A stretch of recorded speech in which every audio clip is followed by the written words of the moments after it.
شوال کے مہینے میں 6 روزے رکھنا یہ سنت ہے، اور جناب نبی کریم صلی اللہ علیہ وسلم نے ارشاد فرمایا جس نے یہ 6 روزے رکھ لیے تو گویا پورے سال روزے رکھنے کا ثواب حاصل کر لیا۔ تو کوشش کرنی چاہیے کہ یہ 6 روزے رکھیں، پھر یوم عرفہ کا روزہ، 9 ذی الحجہ کا روزہ، پھر عاشورہ کے 2 روزے، 10 محرم 9 محرم، یا 10 اور 11 یہ 2 روزے، ان کے بڑے فضائل ہیں، پھر شب برات کا روزہ، اور پھر ہر مہینے کے 3 روزے، 13 14 اور 15 ایام بیض انہیں کہا جاتا ہے، روشن چاند والے دن 13 14 15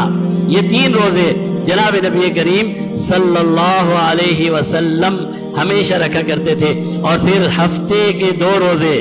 پیر کا روزہ اور جمعرات کا روزہ، کہ جناب نبی کریم صلی اللہ علیہ وسلم نے ارشاد فرمایا کہ جب انسان ایک نفلی روزہ رکھتا ہے، ایک نفلی روزہ،